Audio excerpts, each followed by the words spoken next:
ನನ್ನ ಹುಡುಗಿ ನನ್ನ ಲೈಫಲ್ಲಿ ಬರಲಿಲ್ಲ ಅಂದರೂ ಪರವಾಗಿಲ್ಲ, ಬೇರೆಯವ್ರ ಜೊತೆ ಹೋದರೆ ಚೆನ್ನಾಗಿರಲಿ, ಅವಳಿಗೆ ಒಂದೇ ಒಂದು ಕೆಟ್ಟದ್ದು ಬಯಸ್ಬಾರ್ದು ಅಂತ ಹೇಳೋ ಈ ಜನ್ರೇಷನಲ್ಲಿ ಇಂಥ ನನ್ನ ಮಕ್ಕಳಿಂದ ಈ ಪ್ರೀತಿ ಅನ್ನೋ ಹೆಸರಿಗೆ ಕಳಂಕ ಬರ್ತಿದೆ.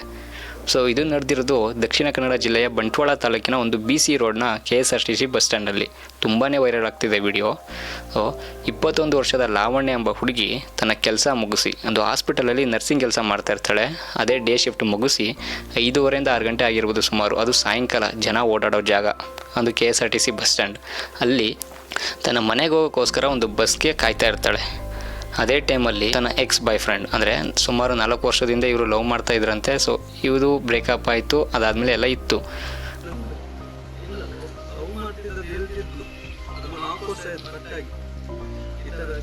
ಅದಾದಮೇಲೆ ತುಂಬಾ ಕಾಡಿಸ್ತಾ ಇದ್ದ, ಈ ಥರ ಲವ್ ಮಾಡುವಂಥ ಹಿಂಸೆ ಕೊಡ್ತಾ ಇದ್ದ. ಹಾಗೆ ನಡೀತಾರೆ ಟೈಮಲ್ಲಿ ಇವನು ಅದೇ ಟೈಮ್ಗೆ ಜುಲೈ 14ನೇ ತಾರೀಕು ಸುಮಾರು 5:30 ಆ ಟೈಮಲ್ಲಿ ಇವಳು ಇರೋ ಟೈಮಲ್ಲಿ ಪ್ರಿಪೇರ್ ಆಗಿಬಿಟ್ಟೆ ಬಂದಿರ್ತಾನೆ, ಬ್ಯಾಗಲ್ಲಿ ಒಂದು ತಲ್ವಾರ್ ಹಿಡ್ಕೊಂಡು. ಇವಾಗ ಒಪ್ಕೊಂಡ್ರೆ ಮದುವೆ ಆಗಿ ಚೆನ್ನಾಗಿರೋಣ, ಇಲ್ಲ ಅಂತೇಳಿದ್ರೆ ನನಗೆ ಸಿಗಲಿಲ್ಲ ಅಂದರೂ ಪರವಾಗಿಲ್ಲ, ಯಾರಿಗೂ ಸಿಗಬಾರ್ದು, ಇವಳನ್ನ ಸಾಯಿಸಬೇಕು ಅಂತ ಫಿಕ್ಸ್ ಆಗಿ ಬಂದಿರ್ತಾನೆ. ಬರೀ 22 ವರ್ಷ ಇವನಿಗೆ. ನೀವು ನೋಡ್ತಾ ಇರ್ಬೋದು, ಅವನು CCTVಲಿ ಗೊತ್ತಾಗ್ತಿದೆ, ಒಂದು ಕರಿ ಬ್ಯಾಗ್ನ ಇಟ್ಕೊಂಡು ಬ್ಯಾಗ್ನ ಹಾಕ್ಕೊಂಡು ಹಿಂದೆ ಎಲ್ಲ ಓಡಾಡ್ತಾ ಇದ್ದಾನೆ. ಆಗ ಇವಳು ಕಾಯ್ತಾ ಇರ್ತಾಳೆ. ಆ ಟೈಮಲ್ಲಿ ಇವನು ಬರ್ತಾನೆ, ಬಂದು ಈ ಥರ ಹಿಂಸೆ ಕೊಡ್ತಾನೆ, ಮದುವೆ ಆಗು, ಲವ್ ಮಾಡು ಅಂತ ಹಿಂಸೆ ಇಡ್ತಾನೆ. ಆಗ ಇವಳು ತನ್ನ ಅಕ್ಕಂಗೆ ಫೋನ್ ಮಾಡಿ ಹೇಳ್ತಾಳೆ, ಈ ಥರ ಚೇತನ್ ಬಂದಿದ್ದಾನೆ, ಈ ಥರ ಹಿಂಸೆ ಕೊಡ್ತಾ ಇದ್ದಾನೆ ಅಂತ. ಆಗ ಅವ್ರ ಅಕ್ಕ ತನ್ನ ಗಂಡಂಗೆ ಫೋನ್ ಮಾಡಿ ಹೇಳ್ತಾಳೆ, ನಾನು ಅಕ್ಕನಿಗೆ ಕಾಲ್ ಮಾಡ್ತೇನೆ ಅಂದರೆ ಬೇಗ ಅಲ್ಲಿಂದ ಎದ್ದು ಸೀದಾ ಹೋದ ತಕ್ಷಣ ನನಗೆ ನನ್ನ ಹೆಂಡತಿ ಕಾಲ್ ಮಾಡಿದೆ, ಒಮ್ಮೆ ಅವಳಿಗೆ ಕಾಲ್ ಮಾಡಿದೆ. ಹಾಗೆ ಕಾಲ್ ಮಾಡುವಾಗ ಈ ಥರ ಚೇತನ್ ಬಂದಿದ್ದಾನಂತೆ, ನನ್ನ ತಂಗಿಗೆ ತುಂಬಾ ತೊಂದರೆ ಕೊಡ್ತಿದ್ದಾನೆ, ಹೋಗಿ ನೋಡಿ ಅಲ್ಲಿ ಏನಾಗ್ತಿದೆ ಅಂತ. ಆಗ ಅವರು ಬಾಬಾ, ಅಂದರೆ ಅಕ್ಕನ ಗಂಡ ಇದ್ದವರು, ಏನೋ ಫ್ರೆಂಡ್ಸ್ ಇರ್ತಾರೆ, ಅವ್ರಿಗೆ ಫೋನ್ ಮಾಡಿ ಈ ಥರ ಹಿಂಸೆ ಕೊಡ್ತಿದ್ದಾನಂತೆ, ಅವ್ನು ಬರೋಕ್ಕೆ ಲೇಟ್ ಆಗುತ್ತೆ, ಅದೇ ಟೈಮಲ್ಲಿ ಇಲ್ಲೇ ಇದ್ದರೆ ಏನೋ ಹೆಲ್ಪ್ ಆಗುತ್ತೆ ಅಂದ್ಬಿಟ್ಟು ಅವ್ರ ಫ್ರೆಂಡ್ಗೆ ಫೋನ್ ಮಾಡ್ತಾನೆ. ಅವ್ರು ಹೋಗೋ 10 ನಿಮಿಷ ಟೈಮಲ್ಲಿ ಇವನು ತುಂಬಾ ಅಟ್ಟಾಡ್ಸ್ಕೊಂಡು ಹೊಡಿತಾನೆ. ಹಾಗೆ ಮಚ್ಚಿಟ್ಕೊಂಡಿರೋದ್ರಿಂದ ಅವಳು ಭಯ ಬಿದ್ದಿತ್ತು, ಅವನಿಂದ ತಪ್ಪಿಸ್ಕೋಬೇಕಂತ ಅಲ್ಲೆಲ್ಲ ಸುತ್ತಮುತ್ತ ಓಡ್ತಾಳೆ ಬಸ್ ಸ್ಟ್ಯಾಂಡ್ ಫುಲ್ಲು. ಬಟ್ ಯಾರೇ ಇರ್ತಾರೆ, ಯಾರೂ ಸಪೋರ್ಟ್ ಮಾಡಲ್ಲ, ಯಾರೂ ಹೆಲ್ಪ್ ಮಾಡಲ್ಲ ಸುತ್ತಮುತ್ತ ಅಲ್ಲಿರೋ KSRTC ಬಸ್ ಸ್ಟ್ಯಾಂಡ್. ನೀವೇ ಯೋಚನೆ ಮಾಡಿ, ಒಂದು 5:30 6 ಗಂಟೆ ಅಂತೇಳಿದ್ರೆ ಎಲ್ಲ ಮನೆಗೆ ಹೋಗೋ ಟೈಮಿಂಗ್ಸೇ, ಬೆಳಗಿನ ಜಾವ ಅಲ್ಲ, ರಾತ್ರಿ ಅಲ್ಲ. ಅದು ತುಂಬಾ ಜನಗಳು ಇರ್ತಾರೆ, ಯಾರೂ ಒಂದು ಸಪೋರ್ಟ್ ಕೂಡ ಮಾಡಿಲ್ಲ. ಅವ್ರಿಗೇನಾಗಿತ್ತೋ ಅಲ್ಲಿ ತಲವಾರ್ ಇರೋದ್ರಿಂದ ಭಯ ಬಿದ್ದರೂ ಗೊತ್ತಿಲ್ಲ, ಅವಳು ಓಡಾಡ್ತಾಳೆ ಅವನ್ನ ತಪ್ಪಿಸ್ಕೋಬೇಕು ಅಂತ. ಬಟ್ ಆದ್ರೂ ಅಟ್ಟಾಡ್ಸ್ಕೊಂಡು ಹೋಗಿ ತಲವಾರು ತೊಗೊಬಂದಿದ್ನಲ್ಲ, ಆ ತಲವಾರು ಹಿಂದೆ ಬದಿಯಿಂದ ಹಾಕಿದಾಗ ಅವಳು ಅಲ್ಲೇ ಕುಸಿದು ಬೀಳ್ತಾಳೆ.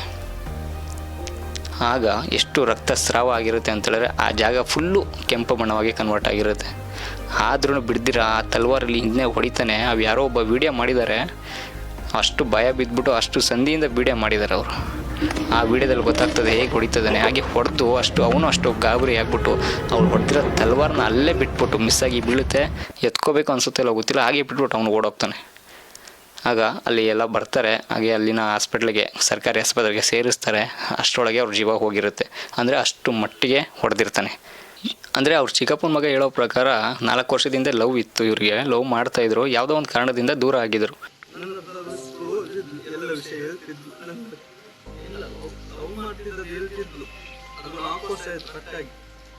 ಆಗ ದೂರ ಆಗಿ ಇವ್ರ ಪಾಡಿಗೆ ಇದ್ದರು. ಬಟ್ ಇವನಿದಾನಲ್ಲ, ಇವನು ತುಂಬಾ ಹಿಂಸೆ ಕೊಡ್ತಾ ಇದ್ದಂತೆ, ಲವ್ ಮಾಡು ಅಂತ ತುಂಬಾ ಕಾಡಿಸ್ತಾ ಇದ್ದಂತೆ. ಎಲ್ಲೋದ್ರೂ ಬರ್ತಾ ಇದ್ದ, ಹಿಂಸೆ ಕೊಡ್ತಾ ಇದ್ದ. ಸೊ ಹಾಗೆ ಏನೋ ಬಿಡು ಅಂದ್ಕೊಂಡು ನೆಗ್ಲೆಕ್ಟ್ ಮಾಡ್ಕೊಂಡಿದ್ರು. ಬಟ್ ಇವಾಗ ಅವ್ನು ಫಿಕ್ಸ್ ಆಗೇ ಬಂದರೆ ನನ್ನ ಜೊತೆ, ಇಲ್ಲಾಂದರೆ ಮೇಲೆ ಕಳಿಸ್ಲೇಬೇಕು ಅಂತ.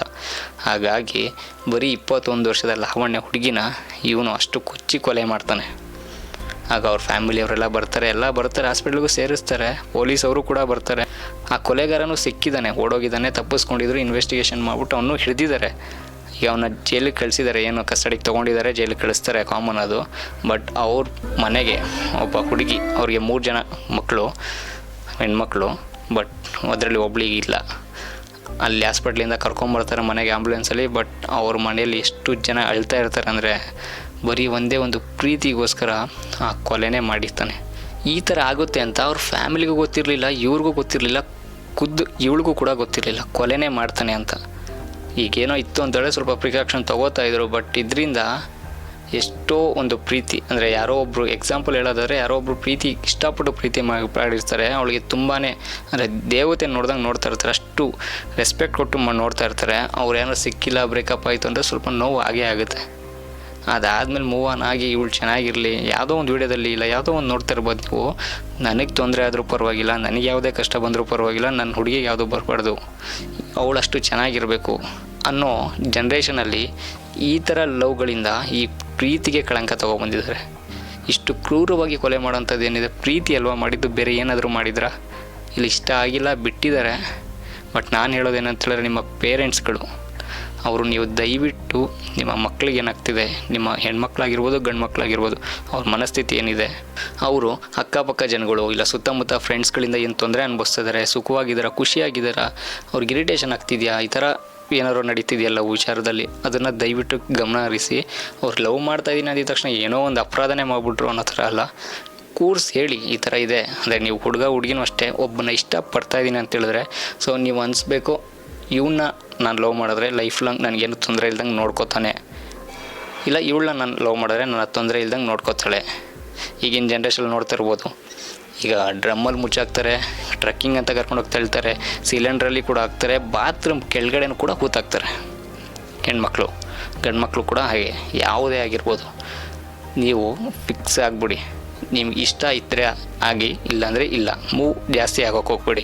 ಸೊ ಬೇಗ ನಿರ್ಧಾರ ಮಾಡ್ಕೊಳ್ಳಿ. ಸಡನ್ನಾಗಿ ಇವಾಗ ಅಕಸ್ಮಾತ್ ಅವ್ನ ಲೈಫಲ್ಲಿ ಇರ್ತೀರಾ, 5-6 ವರ್ಷ ಇರ್ತೀರ, ಆಮೇಲೆ ಬಿಟ್ಟೋರೆ ಅವ್ನಿಗೂ ತೊಂದರೆ ಆಗುತ್ತೆ, ನಿಮಗೂ ತೊಂದರೆ ಆಗುತ್ತೆ. ಸೊ ನೀವು ಜಾಸ್ತಿ ಮೂವ್ ಆಗಿಬಿಡಿ, ಅವರು ಜಾಸ್ತಿ ಮೂವ್ ಆಗಿಬಿಡ್ಬೇಡಿ. ನೀವು ನೋಡ್ಕೊಳ್ಳಿ, ಇದ್ದರೆ ಚೆನ್ನಾಗಿರ್ತೀನ, ಇಲ್ವಾ ಅಷ್ಟೇ. ನಿಮಗೂ ಏನೂ ತೊಂದರೆ ಇಲ್ಲ, ಅವ್ರಿಗೂ ಏನೂ ತೊಂದರೆ ಇಲ್ಲ. ನೀವು ಪೇರೆಂಟ್ಸ್ಗಳು ಅಷ್ಟೇ, ಏನೋ ಲವ್ ಹೇಳಿದ ತಕ್ಷಣ ಹೊಡಿತಾರೆ ಬಡಿತಾರೆ ಅಂತ ಅಲ್ಲ, ಅವ್ರನ್ನ ತಿಳಿಸಿ ಹೇಳಿ, ಫ್ಯಾಮಿಲಿ ಹೀಗೆ ಅವ್ನ ಮದುವೆ ಆದರೆ ಹೀಗಿರುತ್ತಮ್ಮ, ಹೀಗಿರುತ್ತೆ, ನಾನು ನೋಡ್ತಾ ಇರೋದು ಈ ಥರ ಇದೆ, ಅವ್ರಿಗೆ ಫ್ರೆಂಡ್ಲಿಯಾಗಿ ಮಾತಾಡಿ ಕನ್ವಿನ್ಸ್ ಮಾಡಿ. ಸೊ ಈಗಿನ ಜನ್ರೇಷನ್ ಮಕ್ಕಳು ಸಡನ್ ಡಿಸಿಷನ್ ಲೈಕ್ ಸೂಸೈಡ್ ಇಲ್ಲ ಕೊಲೆ ಅದರಲ್ಲೇ ನಿಂತ್ಕೊಂಡ್ಬಿಟ್ಟಿದ್ದಾರೆ. ಸೊ ದಯವಿಟ್ಟು ಈ ವಿಡಿಯೋನ ತುಂಬ ಜನಕ್ಕೆ ಶೇರ್ ಮಾಡಿ, ನೋಡ್ತಿರೋರು ಗಮನ ಹರಿಸಿ.